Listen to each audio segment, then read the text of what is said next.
Actually, gusto ko na magpa-opera after this show. So hopefully, I find the time na magawa ko yun. Ang planong ito ni Pambansang Ginoo David Licauco na ibinahagi niya sa panayam ng GMA Integrated News Interviews September last year, mangyayari na bukas. Sasailalim sa isang radio frequency procedure si David para sa kanyang sleep apnea condition na mahigit isang dekada na niyang kinakaharap. 16 years old pa lang daw si David nang ma-diagnose ng sleep apnea kung saan tumitigil ang kanyang paghinga habang tulog at ang paghahanda niya raw sa pinakaantay na procedure. Wala na, prayers lang. Pag-amin ni David, matagal na niyang gustong gawin ang surgery to improve himself. I also want to improve myself kasi I think to a degree because of my sleep apnea. Nainisip ng mga tao na mataray ako. Suplado, but actually talagang may na-feel kasi ako sa umaga na bigat. Kamakailan nga, marami ang napatanong online kung talaga bang suplado si David kasunod ng post ng isang fan na naka-interact ng Pambansang Ginoo. At paliwanag ng Kapuso Star, may sakit siya noon. Kasunod kasi ng show sa Canada kung saan nagyayelo ang lamig.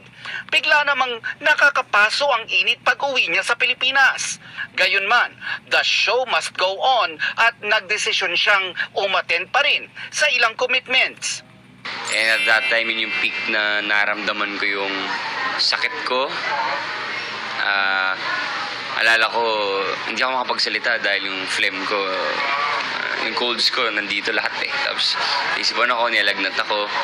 So, syempre, kahit sino naman siguro, kapag may sakit ka, medyo wala ka sa mood. At saka, on top of that, 1 AM na rin kasi yun.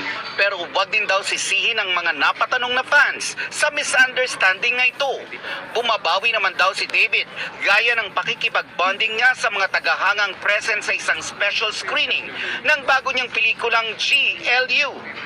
You know, no excuses. I think I should have been more considerate siguro of the fans. I'll be better. I mean, at the end of the day, hindi naman nila alam na may sakit ako. And for me to, hurt their feelings at that moment, I take full responsibility. At makakaasa daw ang kanyang followers na siya pa rin ang dating David na ating minahal at hinangaan. Bukod sa kanyang mga negosyo, excited na rin siya para sa family drama na Pulang Araw.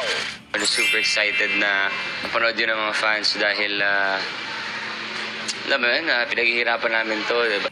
Can't wait to,